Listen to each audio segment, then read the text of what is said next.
Thank you, Your Excellency. I think we have exhausted all questions. Maybe one more. One, the gentleman in the suit. Sure, there's only one in the suit. Murakoze nyakubahwa Perezida wa Repubulika, nitwa Ibarushimuwe Bihoyiki Keve Christian, umunyamakuru wa televiziyo ya BTN. Ukwezi kwa karindwi mwaka ushize habayeho gahunda yo gufunga insengero zitarajuje ibisabwa. Izo bitakundaga zirasenywa, ariko hari izindi zasabwe kugira ibyo zuzuza. Hashize amezi 6 bavuga yuko hari ibyo basabwe kuzuza.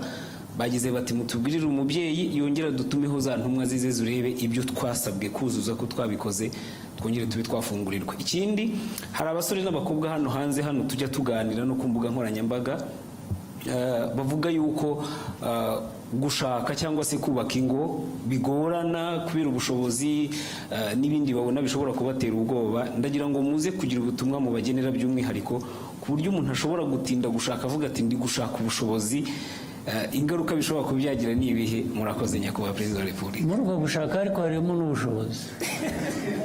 Nabyo ni nko gushaka ubushobozi. Iyo ushaka bavuga ko hari igihe ubushobozi bugorana. Umusore ati sinakuzana utazicirwa n'inzara n'iwanjye, umukobwa ati nanjye singiye kuza kwicirwa inzara n'iwabandi. Ariko se ko abantu bose koko barashonje kugeza aho ngaho, ko ari abahungu ari abakobwa. Reka tubanze icya mbere cy'insengero. Cy'insengero cyavuzweho byinshi, cyagize gite, ariko niba abantu nta mu bwanyu mwajyaga ndani mu mizi y'ikibazo mukagisesengura, kwanza ntabwo numva impamvu insengero zigeraho zigomba kuba ikibazo.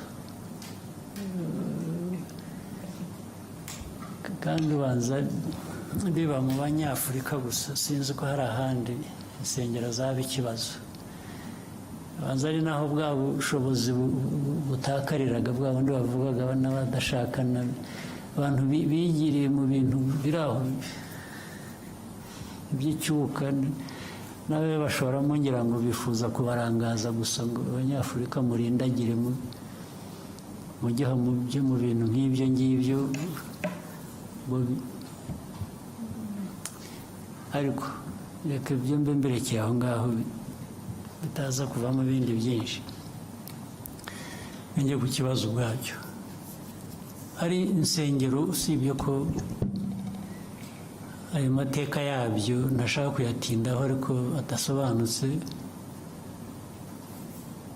Ubundi ikintu icyo ari cyo cyose bijyanye nk'izo nsengero cyangwa ibindi bigira uburyo, bikwiye kugira uburyo bikurikiza kugira ngo bijyeho. Iyo bibayeho bibaho bite, bikora bite, ibyo ubundi abantu bashaka ibintu bitunganye mu bantu mu gihugu bakwiye kuba bibaza ibyo ngibyo.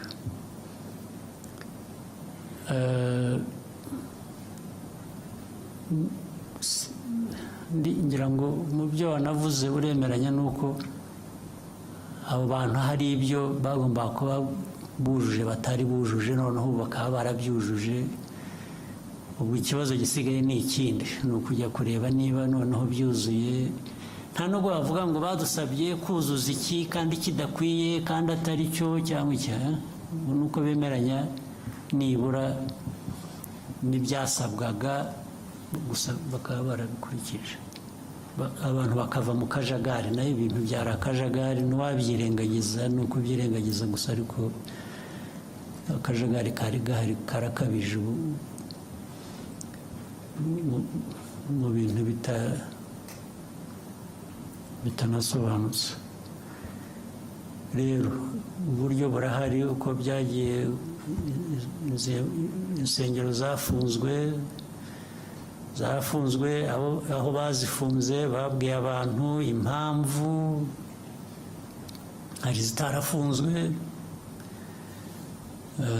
abo bantu nabo izo mpamvu bamwe wenda abandi ntibazemeye ariko abandi hari benshi bazemeye.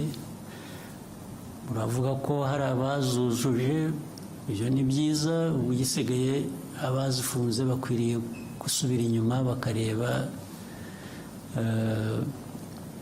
niba kuko ibyo basabye abantu barabyujuje kandi ikibazo ni iki.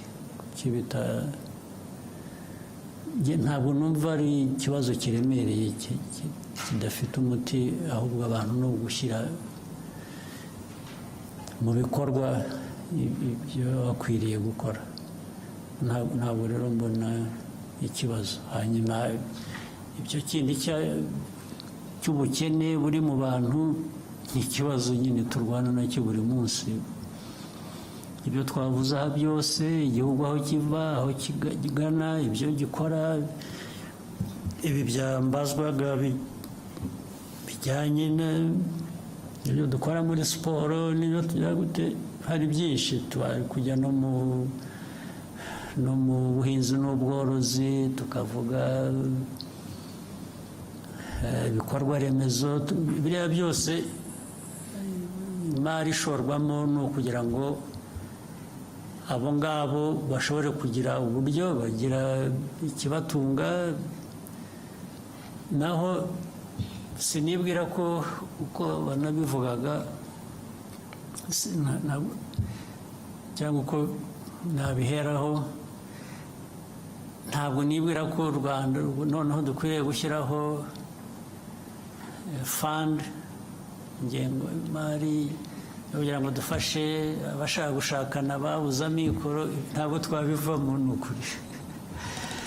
Ariko ibi byose, ibikorwa bindi byose, ni ukugira ngo buri muntu aho ariho hose, yaba ari ushaka cyangwa hari n'abatashaka gushaka, nabwo bagomba kuba bahari. Ntabwo bose abatarashaka, ntabwo bivuze ko ari uko babuze amikoro, hari n'abatabishaka. Ariko buri wese, ari ubishaka ari utabishaka, azagerweho no kugira ikimutunga, no kugira uburyo. Niyo mpamvu dukora ibi byose. Ndetse ikimenyimenyi kukwereka ko turagerageza, igihugu kiragerageza. Urabizi nko mu mwaka ushize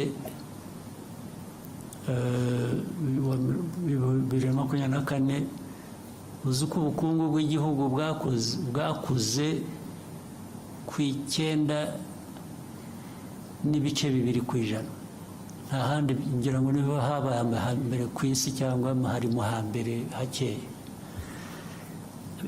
Iyo mibare iba yerekana ko hari igikorwa, hari ikintu kizamura ubukungu.